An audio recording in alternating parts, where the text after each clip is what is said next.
We got breaking news. A new war breaks out between Pakistan and India with nuclear threats on the horizon. Keeping you informed and engaged, now more than ever. This is Sekulow. We want to hear from you.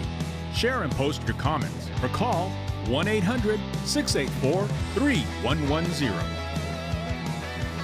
And now your host, Logan Sekulow. Welcome to Sekulow. Phone lines are open for you at 1-800-684-3110. Will Haynes is joining me in studio. Rick Rennell will be on later on, as well as CC High will be joining us to give us an update in our pro-life case in Massachusetts. A big week for that, and I definitely would appreciate any prayers for our ACLJ team, our ACLJ family, and of course, look, for the unborn in the state of Massachusetts. So I appreciate you doing that.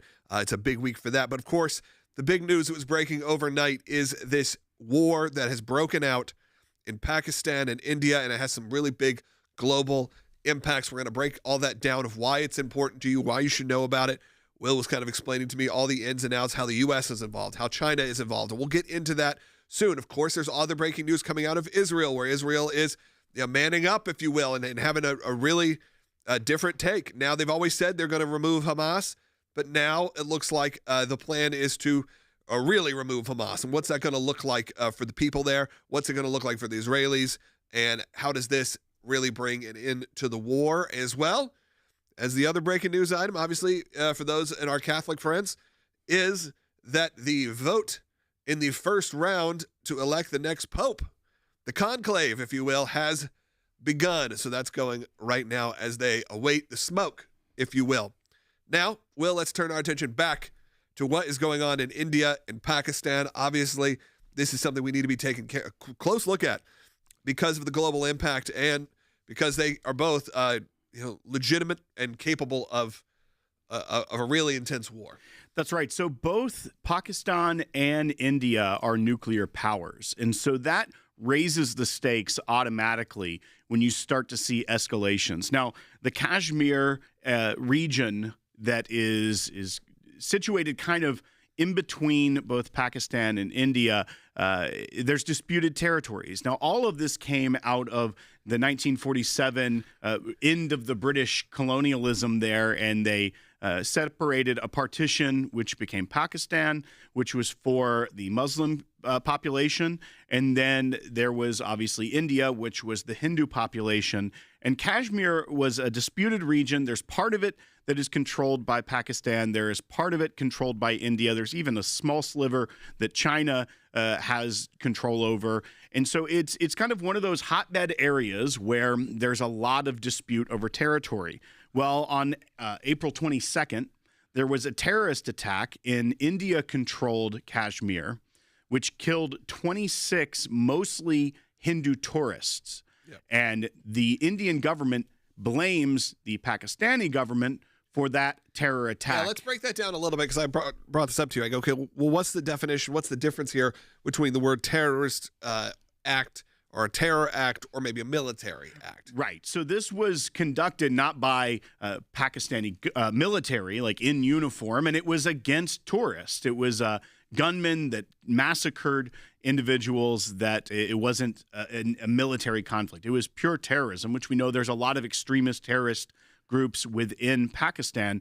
But the Indian government holds them responsible, and actually a lot of these groups receive arms and financial backing by the government of Pakistan, and that all boiled up to yesterday when India attacked Pakistan. And look, I'm seeing a lot of your comments right now saying, does the U.S. really need to get involved in this? Why are we always sticking our neck into these wars? There is a reason why the U.S. could be directly involved in this. We will break that down when we get back. All the details. We're able to spend a lot more time on the details of what is going on. Of course, that, again, can be found here on ACLJ.org. We're also going to be putting up new content because we have teams in Pakistan. We have lawyers who just got back right before this all broke out. So we are worldwide, and we are there because of you at ACLJ.org. I'm going to encourage you, if you haven't yet, become an ACLJ champion. That's someone that gives on a recurring basis. You can do that at $5. You can do that at $500. I appreciate it. Just scan that QR code and become an ACLJ champion. Again, we really would appreciate it. And of course, this all, has signs pointing to a potential world war.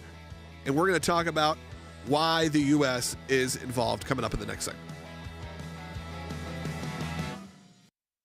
Breaking news right now this morning. India firing missiles into Pakistani-controlled territory overnight. India firing missiles into Pakistan, striking 9 targets. Pakistan saying 26 people have been killed, over 40 others wounded, calling it an act of war, saying its military has been authorized to respond. India insisting its attack was measured, non-escalatory, and that no military facilities were hit, just what it calls terrorist infrastructure. India's strikes, though, coming in response to that deadly attack on tourists in Indian-controlled Kashmir last month that left more than 24 people dead. There's a real concern about escalation. Pakistan vowed that if India attacked, that they would respond. That was part of their military doctrine. They believe, and I've been speaking over the past few days with very senior security officials here, and they believe that this incident inside Indian-controlled Kashmir, where 26 civilians were killed, that India blamed on Pakistan, that Pakistan denied, they believe that this had now come, the relations with India had now come to a moment, a defining moment, where Pakistan needs to take a definitive stand, because India has threatened to cut off water supplies coming down 3 major rivers. Vital, existential security officials describe the water from those rivers. I guess people knew something was going to happen based on a little bit of the past. They've been fighting for a long time. You know, they've been fighting for many, many decades and centuries, actually, if you really think about it. No, I just hope it ends very quickly. Dealt with this in 2019. We had a very similar situation. Both countries thought the other was moving towards rolling out their nuclear weapons. We were able to use really good diplomacy, American military influence to shape it and de-escalate. And there are others in the region who have the ability to shape and influence this. We do not need escalation in this fighting with 2 nuclear-armed nations.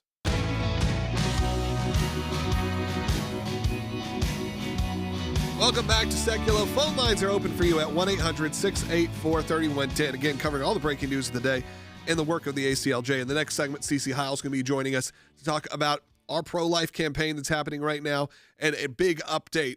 And again, we could really use your prayers as our team is in court tomorrow in Massachusetts. We're going to talk about that. Of course, it all comes down to this in some ways, and we could use your support. And of course, right now, I'm just asking for your prayers. Once again, later on in the broadcast, Rick Rennell will join us. We're going to talk a bit about what's going on with this conflict in India and in Pakistan. Now, a lot of you have commented saying, Logan, we don't want to be involved in this. And I understand. But, Will, you broke it down for me earlier of why the U.S. at least has to keep their eye on what's happening, because the global implications and the implications from China are something that we need to be alerted to. That's right. So the concern here, one, is that these are 2 nuclear-armed states, that India has nuclear weapons and Pakistan has nuclear weapons. And whenever you have tensions or skirmishes or war breaking out between 2 nuclear-armed states, there is that potential that it could lead to a nuclear war. That is why they have those nuclear weapons, is that if they have to use them, they could. The problem that we have here is that this isn't such as the Russia-Ukraine issue, where there's this kind of broader proxy war where Russia maybe wants Ukraine but also doesn't like the idea of Ukraine in NATO. So it's kind of this global entanglement that stems from that. And Russia has nuclear weapons, but Ukraine doesn't. So that's one of those more complicated, more geopolitical wars. This is a territorial dispute between 2 nuclear-armed nations, and that are always having issues back and forth. There's terror attacks that go on, and there are things that cause them to not get to a resolution. Now, when you have it start to break out again, what you need from the world is not, we're going to stand by you in war. That's not what we're talking about here. What you need is leadership from the United States to step in and try to get them to talk, come and de-escalate it quickly so that it doesn't become a nuclear war. Because a nuclear war drags the rest of the world into it. It causes all the other conflicts to somehow combine into one. And so that is what we're talking about when we say how it implicates the United States, is that, one, the relationship with India under President Trump has gotten very strong. You've seen the way that they have been communicating, the visits, J.D. Vance going to India. All of these things are pointing to signs also that the trade issues between the United States and India could actually see better days. India puts massive tariffs on anything American-made that is being sent to India. So there is positive movement and a good relationship with India. Now, Pakistan is also an ally of the United States. Mostly that was during the Cold War. We relied heavily on Pakistan for a lot of things to combat Russia. But Pakistan has a very, very good ally, and that's China. China hates India. Yeah, and that's where it gets a bit hairy. And China helped Pakistan develop their nuclear weapons. So at this time where there's tensions between China and the United States, and now there is a brewing conflict between Pakistan and India that could escalate, what we do not want is this crisis to escalate into a broader war where India is sided with the United States and China and Pakistan are sided, and it becomes a proxy war and becomes something much worse. And that's why I think what Senator James Langford said was really strong about how American leadership can, unlike previous administrations, that when a skirmish broke out, it became a broader conflict. If you're looking at Russia and Ukraine, let's play Bite 6 about how real American strength and leadership can see a better way forward so that we don't end up in a situation like that. Bite 6. This has been a long simmering issue on this. Now, Pakistan, just in the past couple of weeks even, has reached out to India and said, hey, we want to be able to resolve this. Obviously, military leadership there in Pakistan, but they've been very engaged trying to figure out how do we actually bring tensions down. What do we need to do? President Trump, President Modi have a close relationship there, but this is a phone call that President Trump's got to be able to make to be able to say, how do we de-escalate this situation? How quickly can we do it? Hey, phone lines are open for you. I'd like to hear from you. What do you think the United States should do in this situation? How do you feel like we should get involved or not get involved?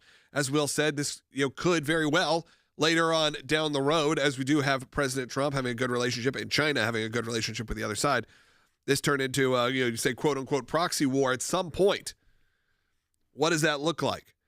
Is this the brewing stages of a World War III? I always kind of said, I don't know we're going to know we're in World War III until we're well into it. And when you see all these wars breaking out, obviously, we're still dealing with Israel and Hamas. We are still dealing with Ukraine and Russia. Now you're dealing with India and Pakistan. And they're all getting a little closer and a little closer and a little closer to the global community having to pick a side. What do you think? 1-800-684-3110. Hey, if you're watching on YouTube, again, I know I feel like I'm beating a dead horse here, but every day we have had some issues that is stopping people from seeing this in their feeds with some technical issues. So I encourage you right now, if you're watching on YouTube, I would really appreciate you hitting that thumbs up, that like, putting in a comment, hitting that subscribe button, all those things, not just for our numbers. Our numbers are doing great. It's also just to make sure people who want to watch this show actually get to see it. And the people that have never seen it before get to see it in their feeds, because we saw the numbers were doing really well. Then we had this glitch, and it kind of hurt the numbers overall. And it really helps us out because it gets things back rolling. So if you could do that for me, that would be great.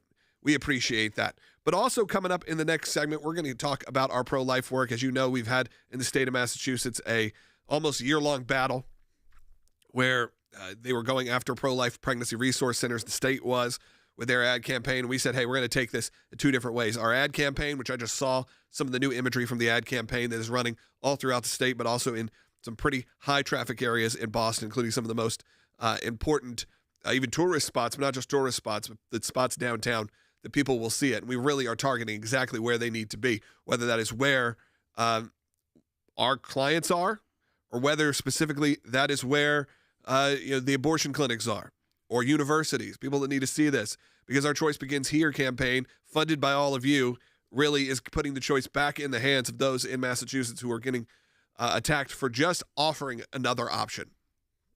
And of course, that option for us is life. So with that, we are in court tomorrow. And the court can decide, hey, we're going to dismiss this. It's not going to proceed. Of course, we have at the ACLJ a plan if that happens. But prayerfully, that's not what happens, and we move forward. But there are a lot of options. Nothing ends tomorrow. But we will have at least the next step in the journey. And that is all we're asking about right now, is for your prayers and for your support. And if you can become an ACLJ champion, great time to do it. You can do it. I think the lowest is $5 a month, and it's only that because of the processing fees and all that goes into it. We need you in this fight. You can play a vital role in this case in Massachusetts, but so much more all year long. Become an ACLJ champion. You can scan that QR code right now or go to aclj.org/sign. Know how important it is. Even in these times when we're having these issues on YouTube and glitches are happening, we're trying to rebuild somewhat of an audience, and we need you to be there for us, Will. That's right. And we're going to get into that as well with CC Heil about what those steps look like, how you can be praying for our attorneys, as well as how you can support us during this time, because it is a strong fight.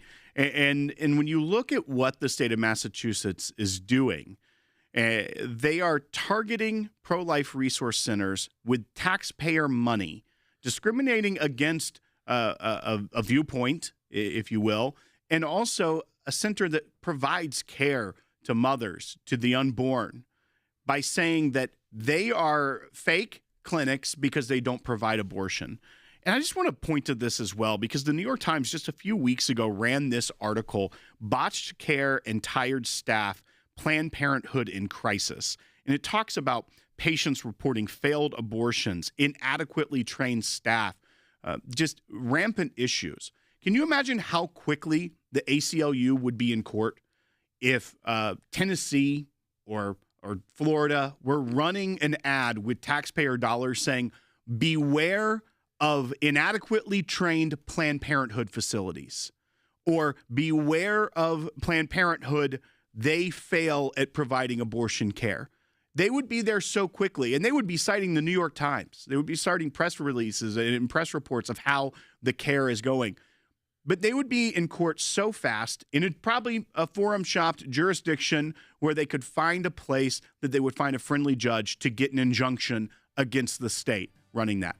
That's not happening. Those states aren't running those ads against Planned Parenthood, even though they may be, in many cases, they are funding Planned Parenthood because of Medicaid dollars. But this is a state using taxpayer dollars to go after pro-life centers because they don't provide abortion. That's what they hate about them. And tomorrow is the next very important step. Our team is there. They're ready to enter the court. They're ready to hear the results, plead their case. And of course, if it's a good result, we move forward. If it's not the result we're looking for, by the way, we move forward. That's what we do in the ACLJ. We keep going until all options are exhausted for our clients and for the cause. Phone lines are open for you right now, 1-800-684-3110. I'd love to get you on the air. CC Heil's going to be joining us in the next segment to talk more about this, as well as the updates in the war, and Rick Grinnell join us also as well. We'll be right back. The month of May is going to be packed for the ACLJ legal team. I know it's packed for a lot of you. Maybe a lot of your parents. You got to run around to school a lot in the month of May, field days, all of those things happening. We'll take that and add on 3 trials that the ACLJ is going to be in just this month, and all in support of the unborn or your right to speak out on controversial topics, including for the rights of the unborn and potential for mothers who are looking for other options than abortion. Of course, we've been doing this in Massachusetts now for the better part of this year. We have an actual trial that is going on this week as well for another pro-life protester in Ohio that we are defending. And that is a case where he was cited and arrested under a noise violation. And that's a case where basically they just did selective prosecution. They didn't go after other people for noise violations. And that one is actually a full-blown trial that we will be having this week. So again, your prayers are coveted for that trial as well. And then lastly, we are filing a preliminary injunction in our Illinois pro-life protester case. And this is the case that was very interesting because literally we were on the air when we got a call from someone saying we are potentially being arrested right now. And our attorneys were able to go into action at that very moment, actually get on the phone with the arresting officers, explained that they could not arrest our clients there. We were able to stop that, but we're trying to address now the actual ordinance and what's the problem of this. And so we have filed with the city. They have not responded, so we've actually filed again in federal court a preliminary injunction. So we have the 3 very important pro-life cases. This is not the entirety of all of our pro-life cases, but these are the 3 that are happening this week. Right now.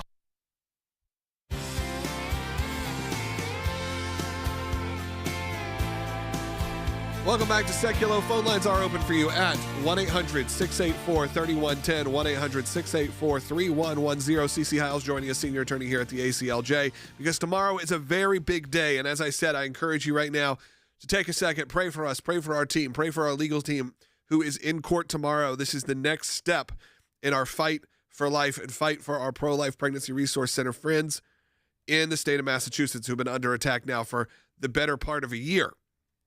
Now, Cece, explain what this next step is and what's going to happen. Sure.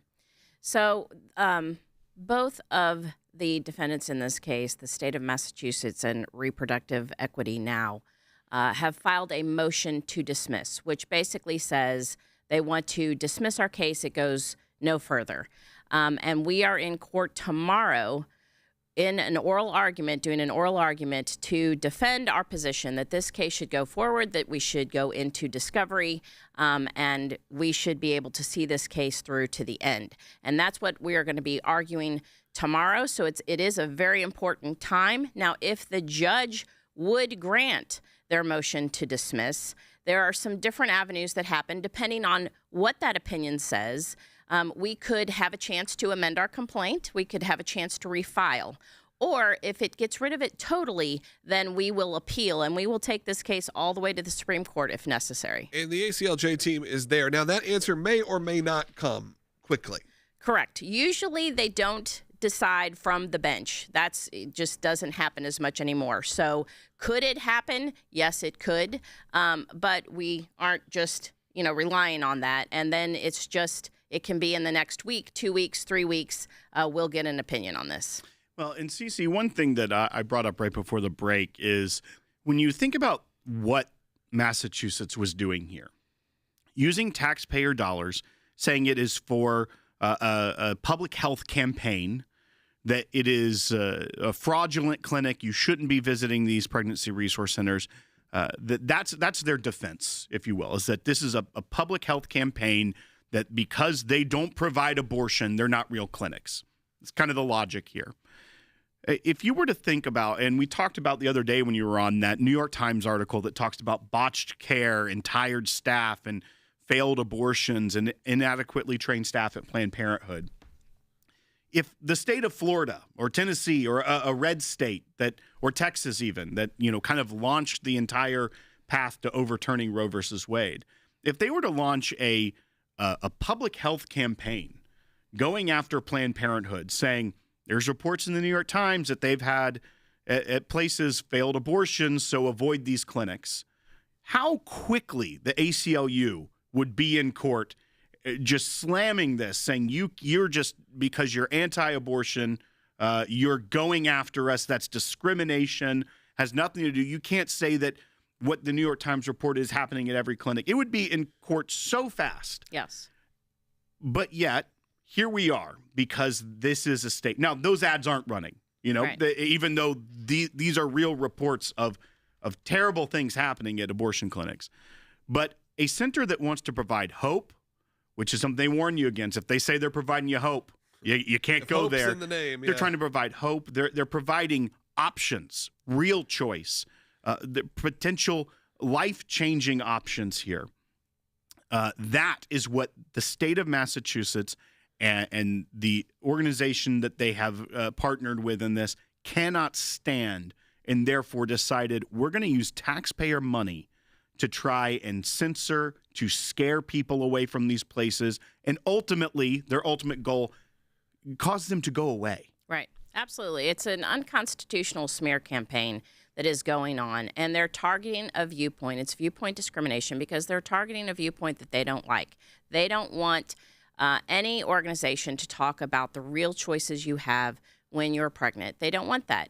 They want the one choice. Abortion distortion, as we talk about all the time here, is still very much alive and well.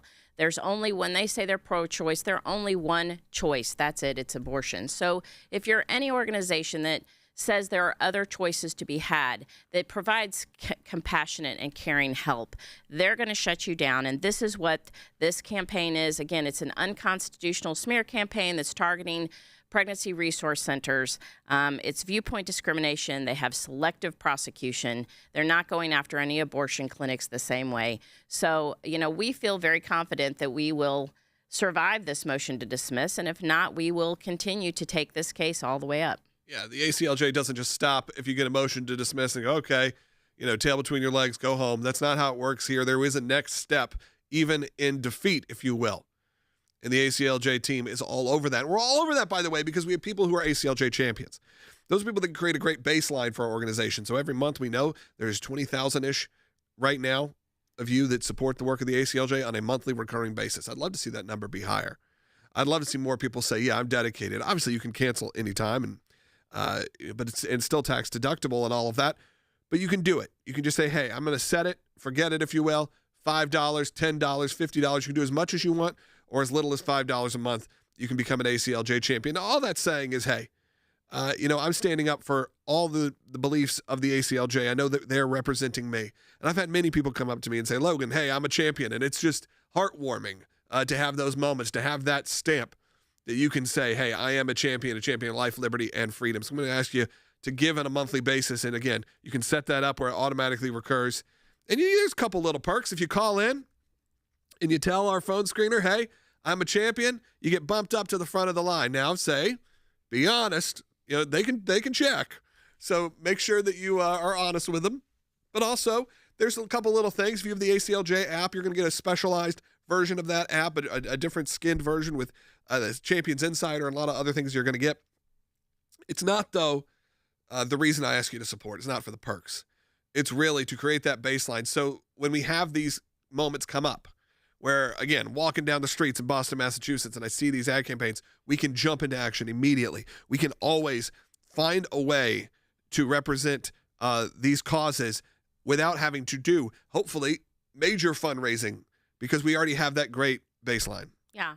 The champions absolutely help us. And like we said, even the other day, we were on the air the other day when we got somebody who was a protester in front of an abortion clinic, and we were on the air and we were able to get on the phone and talk to the police right at that very minute and stop that arrest from happening. And that is because of our champions. Yeah, exactly. We're able to actually just jump right into action. No waiting around. No, okay, do we need to find a lawyer in that area? What do we need to? No, we have a full-time team that's ready to go, action-oriented. They can get things actually done. Look, this is the end of the first half hour of the broadcast, but we have a second half hour coming up. If you're watching online, on YouTube, on Rumble, on ACLJ.org, stay here. We got another half hour. If you listen on the radio, some of your stations may not have us. One, they should, but if they don't, it's okay. Join us on ACLJ.org. We are live every day from 12 to 1 p.m. Eastern Time. You can figure out your own time zone from there. 12 to 1 p.m. Eastern Time, we are broadcasting live. We also put up great content throughout the day. So make sure you're following us on all your favorite social media platforms, and of course on YouTube and at ACLJ.org. None of our content's behind a paywall. All of it's available to you because we want you to share all of this. We want you to tell your friends about it. Okay, this isn't something where you have to support the work of the ACLJ financially. We encourage you to, but if you don't, it's okay. You can do it with as simple as subscribing to our YouTube channel. And as of yesterday, over 480,000 of you have done that. Let's get that to 500,000 here. Can we do that by the end of the month? It's only a couple weeks. It'd be pretty cool to see. Maybe you can help us crest that 500,000 on the way to 1 million. Do that for us today. Again, second half an hour coming up. Rick Grinnell is going to be joining us. Talk about India-Pakistan. If you're on hold right now, stay on hold. We're going to get your calls as well. You can give us a call at 1-800-684-3110. We'll be right back.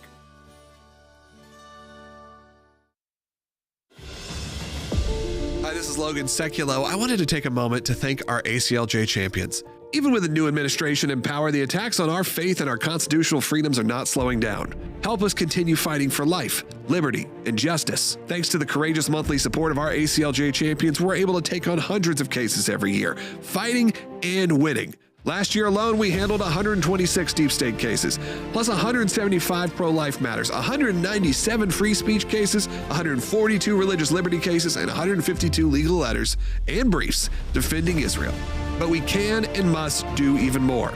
The left is fighting to bulldoze pro-life laws. They've openly said they want to silence your free speech. Now, with the new Trump administration in office, we are ramping up our fight to shut down the deep state's agenda. That's why we need you now more than ever. Join our team of champions. Donate monthly now at aclj.org.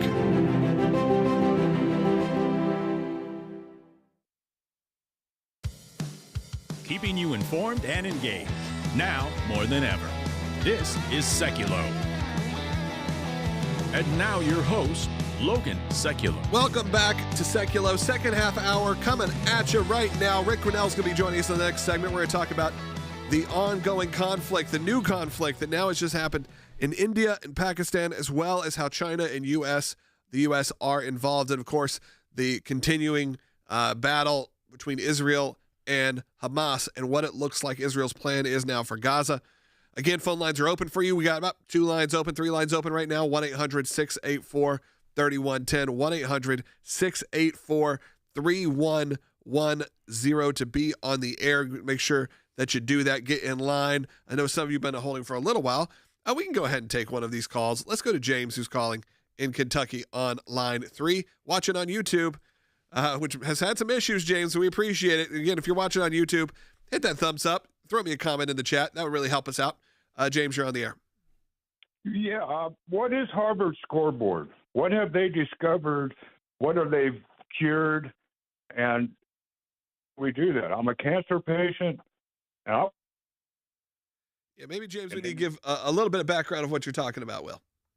So James is basically asking, with the federal funding with the that the administration is pulling, and we know that they get upwards of $9 billion from the government, that basically he's saying, they need to start pointing, what have they actually done with that money? Where is the return on investment, if you will, from the American taxpayer dollars? And in reality, I mean, they have large medical facilities. They have these things. They have done research. I'm certain they could provide a list of things that they feel like they have contributed to, that they have used these grants. They'll get an email saying, do 5 things. Tell us the 5 things you've done this week. In the last week. Yeah. So Doge will contact them and say, but in reality, that kind of is the problem with a lot of government grants to scientific research and things of that nature, is that it can be grants for years and years and years on end. Many science research projects go nowhere. I mean, that is the reality of science, of experimenting, of having a theory and working through it. And a lot of times you don't even get anywhere with it. But what we're seeing now is how much universities, not just in scientific grants, but in all sorts of grants, have been taking from the federal government. And that when they are institutions, especially like Harvard, that are private institutions, that they are really quasi-government institutions.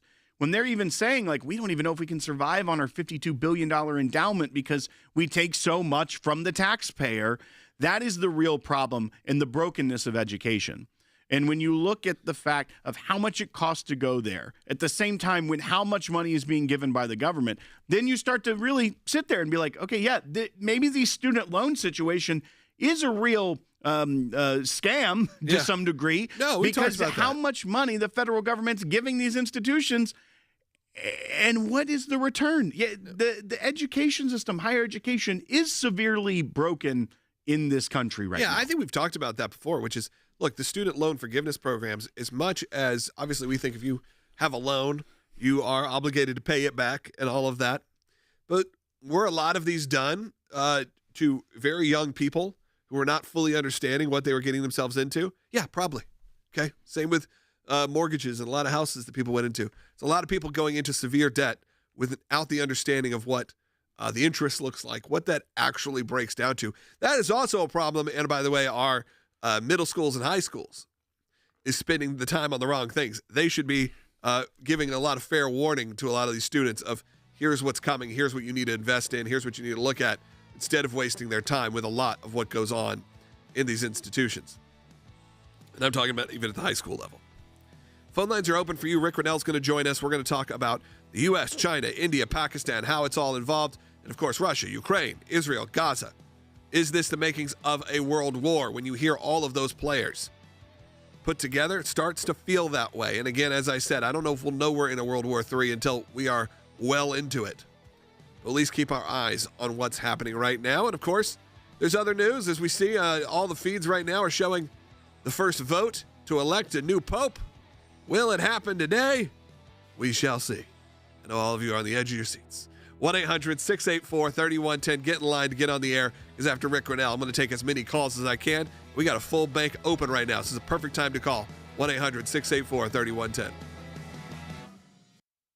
New fighting between two nuclear-armed powers, India and Pakistan. We are now seeing the damage after India bombed sites inside Pakistani-controlled territory last night. This was in response to a recent terror attack. Pakistan says dozens are dead. India says it hit, quote, terrorist infrastructure in Pakistan. But Pakistan says 26 civilians were killed, including children. And this morning, the wreckage of a fighter jet. Pakistan says it shot down Indian planes. All of these engagements have been done as a defensive measure. Flight tracker sites showing commercial jets rerouting away from Pakistan amid fears of more. The two nuclear-armed neighbors have fought 3 wars over Kashmir, killing at least 10,000 people since the 1940s. And now with dozens more dead and wounded, Bharat Mata ki! Bharat Mata ki! Indians celebrating retaliation, Pakistan claiming it downed 5 Indian aircraft and vowing more retribution, tensions are again spiraling out between the two, fighting and dying over land.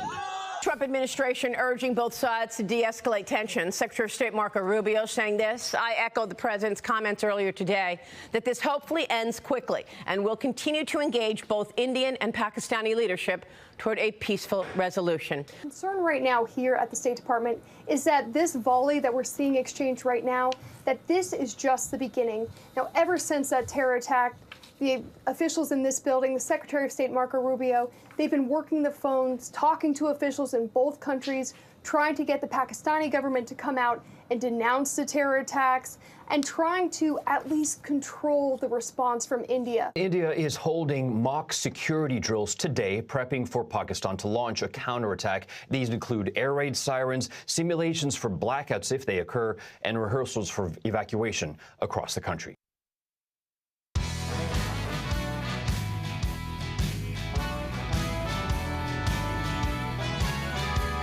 Phone lines are open for you also at 1-800-684-3110, 1-800-684-3110 to have your voice heard on the air. Rick Grinnell is joining us live right now. Will, before we get to Rick, we probably need to restate what's going on because a lot of people are just joining us. Maybe they heard us talking about our pro-life work, which is great, but there is a battle brewing right now. War has broken out. Of course, this is in Pakistan and India, and there's also movement in China and the U.S. That's right. So when you look at the situation, India launched Operation Sindoor yesterday, and that was in response to an attack in Indian-controlled Kashmir back on April 22nd, in which 26 mostly Hindu tourists were killed. This was a military strike by India on Pakistan, and now Pakistan's National Security Council is authorizing a military response. Rick, we wanted to bring you on because it's all over the news, and many people may wonder, do I even need to pay attention to something like this when, it's nothing, no big deal, 2 nuclear-armed states that are having a skirmish against each other with long-standing hostilities, not the greatest relationship. But I wanted to get your take on, one, where it is and how American leadership can be present in this to try and avoid an escalation that leads to a nuclear conflict. Yeah, look, I mean, I think you said it right. We've got 2 nuclear powers, very powerful countries that America has good relations with both. And so we, of course, care because this is about war and peace and death and life and safety. So, of course, we care.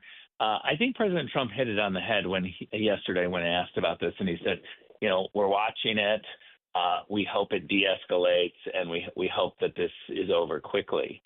And that's a signal that we are, as Americans, our government is there to help diplomatically. We're not rushing in with some sort of a Pentagon response or hardware response. What I think is important is that we provide leadership to bring the parties together, to demand that they sit in a room and talk this out. President Trump is one of the greatest presidents for peace while not looking weak. And now think about that. When usually politicians talk about peace, they signal that they are very weak and unable to use the military in any way. And so it's this dove messaging that, oh, can't we all just get along and hug it out? And that's not President Trump. President Trump has successfully used the military with military strikes. He understands the power of what the U.S. government has. And part of that power, besides just being the greatest country militarily, is the power of the bully pulpit if you have strong diplomats. President Trump has allowed our diplomats to be strong. And it's such a great combination, so unique in a president. And we're really lucky to have somebody who is so strong and shows the world that he's strong, but is willing to embrace peace and peaceful negotiations and diplomacy. I think that has to be preached pretty loud from this administration about how different they are in terms of Republican and Democrat administrations that we've had before, which, like you said, it's always, it's peace through strength, but a lot of times it's peace through warfare or peace through getting involved in situations the American people don't want to get involved in. And I see that on YouTube, people saying, why are we getting involved? Why do we care what's going on? Caring and understanding and being a part of the conversation, getting those sit downs and having those moments of diplomacy is way different than getting involved militarily. And of course, look, there are times when war is sadly inevitable. War is happening. And as much as I would love for there to be no war across the world, that's not the reality that we live in. In fact, it feels like there's a lot more conflicts breaking out than we even know about and that we've had in recent years, but it's also because the world is smaller. The media is smaller. We're able to actually see what's going on the other side of the planet in real time. And sure, you see these pockets of war happening, and America is having to figure out how they play into that. And the Trump administration has a lot of very different points of view. And I think that's something that they also need to talk about, is you have people who go in and are in that cabinet that are fiercely anti-war, and then you have maybe some that are a little bit more hawkish, but at least you're getting both sides to consider. Yeah, totally. And I would add one point to this, which is, really remarkable. I've spent 12 years working at the State Department, and I understand intimately that we have Foreign Service officers paid by American tax dollars that are committed to helping bring peace around the world. They're already being paid by the American taxpayer to monitor our embassies to make sure that America is strong. And they're super committed to finding ways to bring peace about in every single situation. So what I would say is we should empower our currently employed State Department employees who are at our embassies in Pakistan and in India to get involved, to be on the front line. I've always had this vision of having a crisis cone at the State Department of people who are really comfortable going to the front lines of a conflict, knowing it's dangerous. I'm not suggesting it's not, but who are employed at the State Department because they're brave and courageous, creative, and for diplomacy. And so now is the time for our embassies to get involved. Now, we've never really had a president that allows them to do that. Usually the State Department has embassies that just sit quietly, take instruction, and really don't do much. We have to empower these people. We already have American employees in these embassies in the region. Let's let them work. Rick, there is another angle to this as well. There's kind of the China X factor. China, obviously big rivals with India, very close with Pakistan, help them develop their nuclear program. And we also know that the U.S.-China relationship is adversarial, but we are going to meet with Chinese counterparts in Geneva for the start of some trade talks. It's kind of the talks to talk about what they can talk about is kind of the way it's been described. But China has influence over Pakistan in this as well. Could there be almost a way to bring both those issues together for kind of a big world moment where there's trade deal and de-escalation, where everyone can kind of look like a hero in some way to their own respective constituents? Yeah, I think it's a good point. It should be on the agenda for Scott Bessent when he's meeting with the Chinese to say, hey, what can you do to help calm this situation down? Bringing attention to it is really good. I think you're right that China can play a role, and I think they would want to play a role. So it should be wrapped into these discussions. All right, Rick, we appreciate your advice and your feedback here. And look, we're able to do this and get involved in many different ways and have your expert point of view, because when these kind of moments happen, these kind of moments happen throughout the news, we need to be able to have team members like Rick who we can call upon and say, hey, give us your expert opinion. You've been there. You've lived this. You know what it is. That's what makes our show a little bit different here. It's what makes our organization different here. It's not only, I know, Rick, you always talk about the ACLJ taking action. It's true. But also, we've put together a group of people that are certainly not just talking heads. We've put together a group of people like yourself. Of course, we've had former directors of national intelligence. We've had current directors of national intelligence. We've had so many different people who are involved in every, kind of facet, if you will, of not just politics, but global, world events.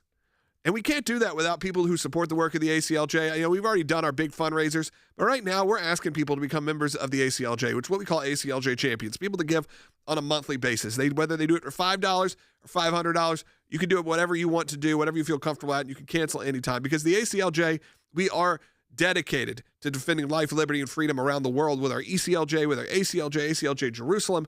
And of course, Rick, when you are looking at this from a global standpoint, it's not just Pakistan individually, India individually, China, U.S. And of course, we have now updates going on in Israel right now, in Israel and Gaza. Sorry about that. Yep. That's right. And when we look at the way that Israel even has that plan going forward, and the way that ACLJ has an ACLJ Jerusalem office, that we are involved in those places as well as an organization with experts, with work that really is world-changing. And we've been doing it for a long time here, and we're not going to stop anytime soon. I'm going to just be honest with you right now. Got a lot of phone lines open. So usually I want to turn to the most important voice in the room, which is you, but I can't do that right now because we don't have any phone calls right now. So this is your opportunity. I'm going to wind it up in a little bit. You want to talk about this topic? You got other topics on your mind, as long as it's kind of in scope? Give me a call, 1-800-684-3110, 1-800-684-3110. I want to see those lines light up as we head into this break. This is the time to do it. Give us a call right now. Give a very short question or comment so we can get as many people on the air as possible. Again, that's at 1-800-684-3110. Check out all the incredible work we do at ACLJ at aclj.org. All not under a paywall, available for free for you right now. We'll be right back, hopefully, with your calls. Breaking news right now this morning, India firing missiles into Pakistani-controlled territory overnight. India firing missiles into Pakistan, striking 9 targets. Pakistan saying 26 people have been killed, over 40 others wounded, calling it an act of war, saying its military has been authorized to respond. India insisting its attack was measured, non-escalatory, and that no military facilities were hit, just what it calls terrorist infrastructure. India's strikes, though, coming in response to that deadly attack on tourists in Indian-controlled Kashmir last month that left more than 24 people dead. There's a real concern about escalation. Pakistan vowed that if India attacked, that they would respond. That was part of their military doctrine. They believe, and I've been speaking over the past few days with very senior security officials here, and they believe that this incident inside Indian-controlled Kashmir, where 26 civilians were killed, that India blamed on Pakistan, that Pakistan denied, they believe that this had now come, the relations with India had now come to a moment, a defining moment, where Pakistan needs to take a definitive stand. because India has threatened to cut off water supplies coming down 3 major rivers. Vital, existential security officials describe the water from those rivers. I guess people knew something was going to happen based on a little bit of the past. They've been fighting for a long time. They've been fighting for many, many decades and centuries, actually, if you really think about it. No, I just hope it ends very quickly. Dealt with this in 2019. We had a very similar situation.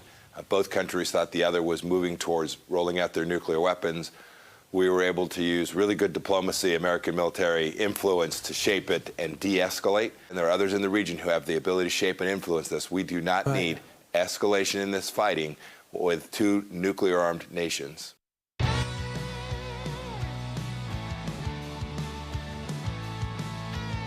Welcome back to Sekulow. Phone lines are lighting up right now. You still have an opportunity to be on the air. 1-800-684-3110. 1-800-684-3110. We're going to kick this off with a lot of calls. Some of you calling about student loans. I see a lot of those comments breaking out in our chat right now. If you have a question about that or comment about that, Will probably can answer it for you, right? Oh, you were a student once. Do my best. We've both been students, so we have the ability to comment on education. Yes, and being and you have students. a finance degree. Yeah, that's true. Along as well with as a a master's. degree. Yeah, in journalism. Yeah. So let's just go through your CV. All right. Well, all right. Start when at I the was top. in high school, I all worked right, at a first smoothie call shop. of the day. He did work at a smoothie shop, and you know what? He makes a good smoothie, and doesn't make too much. Because some of these smoothie people, they go too far. You see, their smocks are all covered. It's because they're not doing it right. Precise measurements. Right. Yeah, costing. Will make sure his business was efficiently run. To make sure that the corporate Not a lot was of waste, happy. fraud, and abuse there at the smoothie shop. That's right. High school. Yeah, exactly. All right. Back on track. Lily's in Virginia. She is on line 1. Lily, go ahead. Okay, so I am a 64-year-old parent with 3 college graduate kids, but one of my kids decided to go to a outside state, and the college basically held me hostage because I could not let my kid couldn't keep going to school if I don't pay all these bills, right? So they gave me a Parent Plus loan. They opened an account for me, and they keep pouring money in it.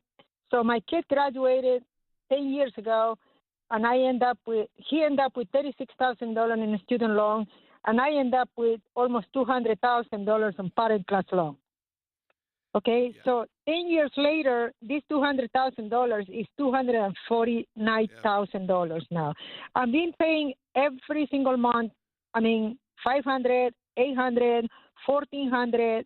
Yeah, you're making payments. I think that's what Lily, and I understand that. People are saying that. They're going, hey, we know what we financed. But the way the interest rates run on a lot of these student loans, it does feel abusive. And honestly, it is abusive. Right. Because you're not sure what you're signing. And maybe you are. Maybe you're in Lily's case where you're trying to help your kid out, and you end up with $250,000 in student loans because they wanted to go to an out-of-state university. Now, thankfully, there are some states that do a better job at that than others. Tennessee's got a good program for our in-state tuition, but if you go out-of-state, that changes everything. And it also changes it to the tune of an insurmountable amount for most people to ever overcome. Well, and this is where you start to peel back the layers of how higher education has become a very large business. Then you have the businesses ancillary to it, like the loan companies and the government, and all of these things added together. And then you find out, because who would have ever thought that the government was funding $9 billion to Harvard? And a lot of those are for specific research grants and things like that. But these are wealthy universities that are nonprofit, but they have lots and lots of money. And yet they charge still to students that don't fall within specific categories extreme amounts of money. And it keeps going up. And I don't have the answer on how to fix it. So to even our caller, I don't have the answer on that. But that being said, we do actually think that there's some bipartisan support here. When you have saying, hey, there is the general theory, if you took out the loan, you're responsible, deal with it. I get that. I'm not even necessarily saying that's wrong. But I do think a lot of these were done under false pretenses. I think a lot of people did not know what they were doing, and they were sold essentially a timeshare with a crazy interest rate. Right. And when you also think about, and we've got other callers we'll get to, but you also think about, because I am passionate about this, because I love education. But when you also think about at higher education, how much of it has become degrees that are genuinely worthless. Yeah. But then you can't get a job if you don't have a degree, even if the degree is in basket weaving, and you paid $200,000 to get it. And then you can get the job even though you have no extra qualifications. That's become a scam in our society. Yeah. And you know what it is? It's very anti-capitalistic. I saw a billboard. And it's very anti-merit based, which is what we need to get back to in this country. Yeah. And that's very frustrating. And it's criminal what many universities and things have done. But and like I said, I don't have all the answers on it, but I'm passionate about it, and we need change on it. A billboard that said, get a master's degree. Our master's degree comes with a job. I didn't do a digging into what that means, but I do think that was that university saying, hey, by the way, what you're going to get here is not worthless. And I think if you have more universities doing that, more power to them. Let's continue on this conversation. Let's go to Stephen, who's calling on Rumble, on line 2. Stephen, welcome. I'm a first-time caller. Thank you so much for your work. Appreciate you. Thank you, Stephen. I appreciate you calling. My concern is the imbalance of funding toward elections from foreign money. What can we do? Well, Stephen, technically, foreign money is not allowed within our... Not something directly you can do. Right, exactly. Now, when it comes to PACs and the way things are obscured and things, there is definitely foreign money that probably gets introduced into our elections. If it's going directly to a candidate, that, is not going to happen. Look, there are because different they can state return and it county laws with a lot of that. I tried to give money to a campaign. They gave me my money back, and they're like, hey, that's not within your district, therefore you get... I mean, I didn't know all the ins and outs of the rules for that county. I was just trying to support a friend. But there are a lot of rules and regulations giving direct to that. But yes, of course, there are ways that money can be funded in. And I'm not even talking about funding, foreign money as much as the aggressive amount of money coming from, different organizations, different PACs. But of course, you also don't want to be playing this game of controlling where people can put their money. I've never felt good about the caps and how much I can give to a campaign. Right. And as well, to Stephen, some of that goes into where, quote, foreign money could be going to a PAC or something, even if it's not supposed to be.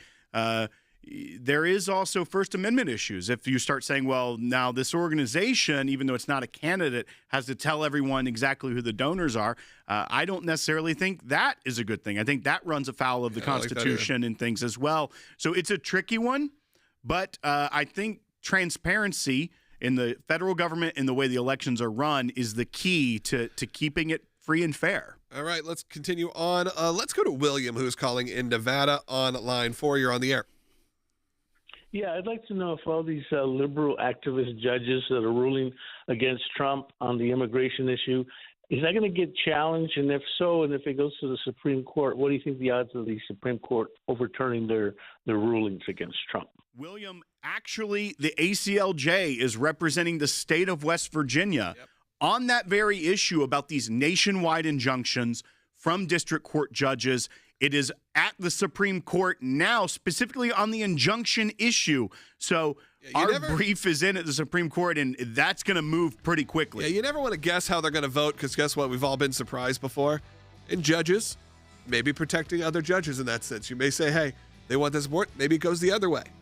Hopefully it goes in our favor. So I don't want to ever estimate whether we have a win or a loss in one of these cases, but we are taking it up, and we are doing it right now. That is another big issue. You should go back and listen to last week's show. We had the Attorney General of West Virginia on. We are taking that up right now. We're going to be joining with other states as well. Go to ACLJ.org. You got to support the work of the ACLJ to make sure we're able to get in those fights. Colleen, I'm sorry we weren't able to get to you today. Call us back tomorrow. I'll do our best to get to you. I would love for you right now to go and become an ACLJ champion if you can. Go to ACLJ.org. You heard about our vital work in the Pregnancy Resource Center battle in Massachusetts. That comes to a head tomorrow. And we need you. Stand up for life right now at ACLJ.org.